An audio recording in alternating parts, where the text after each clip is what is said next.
আমরা মাছপাড়া বহুমুখী উচ্চ বিদ্যালয় থেকে একটি প্রজেক্ট নিয়ে এসেছি। আমাদের প্রজেক্টের নাম এনার্জি কনভেনশনাল প্রজেক্ট।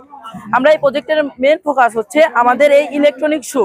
আমরা আমাদের দৈনন্দিন কাজে বিভিন্ন রকম হাঁটাচলা করি। সেই হাঁটাচলার ক্ষেত্রে আমাদের শরীরের পুরো প্রেসার এবং বলটা পড়ে আমাদের এই জুতার উপর।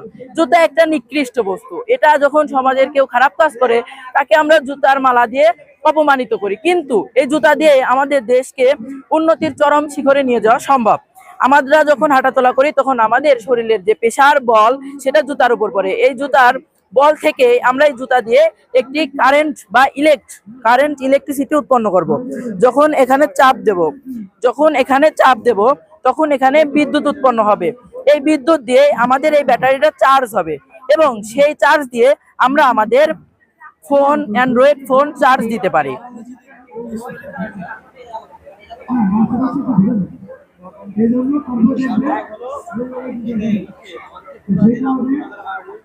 এই যে মোবাইল চার্জ হচ্ছে।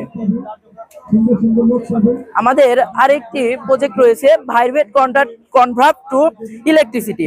এটার কাজ হলো আমাদের রাস্তা দিয়ে গাড়ি চলাচল করে, গাড়ির পুরো বলটা প্রেসারটা পড়ে আমাদের এই রাস্তার উপর। তো এই রাস্তার নিচে আমরা একটা প্রিজিও ইলেকট্রনিক সেন্সর স্থাপন করেছি। এই সেন্সরের কাজ হলো যখন কোনো গাড়ি এর মধ্যে দিয়ে যাবে তখন এই পুরো চাপটা রাস্তার উপর পড়বে এবং এই চাপের সাহায্যে বিদ্যুৎ উৎপন্ন হবে। এই বিদ্যুৎ দিয়ে আমরা এই পুরো শহরের ল্যাম্পপোস্ট গুলো চালাবো। আমাদের বাংলাদেশের প্রেক্ষাপটে আমরা দেখতে পাই আমাদের প্রচুর বিদ্যুৎ অপচয় হয়, সে কারণে আমাদের বিদ্যুৎ সংকটের মুখোমুখি হতে চাই। তো আমরা একটা প্রকল্প স্থাপন করেছি, এখানে হচ্ছে আইআর সেন্সর স্থাপন করেছি। এই সেন্সরের কাজ হলো কোনো গাড়ি, ব্যক্তি বা বস্তুকে ডিটেক্ট করা। যখন এই রাস্তায় কোনো গাড়ি, বস্তু বা অন্য কিছু প্রবেশ করবে তখন এই ল্যাম্পপোস্ট গুলো জ্বলে উঠবে, আবার যখন চলে যাবে এই ল্যাম্পপোস্ট গুলো নিভে যাবে।